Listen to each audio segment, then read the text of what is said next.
অবশেষে 1 মাস 10 দিন পর আমার মুরগিগুলো বিক্রয় করে দিলাম। তো মুরগিগুলো 165 টাকা কেজি দরে বিক্রি করতেছি। তো এখন বর্তমানে রোজার মাস, এই সময় একটু দাম ভালো থাকে, এই জন্য দ্রুত বিক্রি করে দিলাম। আর তাছাড়াও প্রচুর গরম পড়েছে, গরমের কারণে মানে ওজন বেশি, এই কারণে মুরগিগুলো রাখা যাচ্ছে না।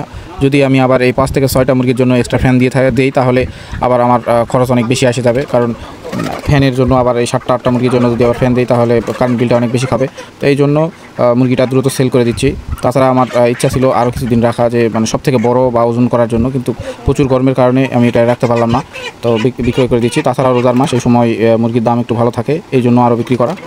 তো 5টায় টোটাল 15 কেজি 900 গ্রাম ওজন এসেছে, যেটা সত্যি অসাধারণ।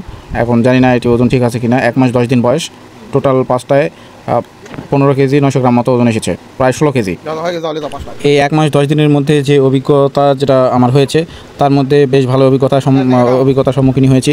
আমাকে বড় কোনো ধরনের সমস্যায় পড়তে হয় নাই, এবং খুব ভালোভাবেই আমি এই মুরগিগুলো লালন পালন করতে পেরেছি 1 মাস 10 দিনে। এবং ওষুধ হিসাবে আমি তেমন কোনো কিছু ব্যবহার করি নাই, একদম হালকা ওষুধ ডক্সিভেট শুধু ব্যবহার করেছি, এবং 20 টাকা যে প্যাকেটের ওষুধ আছে ডক্সিভেটে, সেটা আমি ব্যবহার করেছি। তো সব মিলে খুব ভালোই লেগেছে মুরগি পালার, তেমন কোনো আমাকে ঝামেলা লাগে নাই। তবে একটা ঝামেলা আছে, সেটা হচ্ছে ঘন ঘন এর মলমূত্র পরিষ্কার করতে হয়। এই মুরগি যেমন খায় ঠিক তেমন পায়খানা করে, তো এই পায়খানাটা ঘন ঘন পরিষ্কার না করলে একটা সমস্যা হয়। সেই সমস্যাটা হচ্ছে মুরগির পিছনে লেগে থাকা ময়লাতে অনেক সময় দেখা যায় যে পোকা দেয়।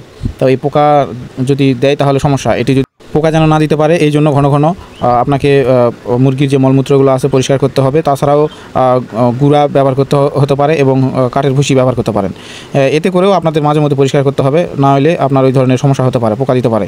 তো আশা করি এই ধরনের সমস্যা কারো হবে না, খুব ভালোভাবে পার করতে পারবেন। আমি যেহেতু নতুন, সেই হিসাবে আমি ভালোভাবেই পার করতে পেরেছি।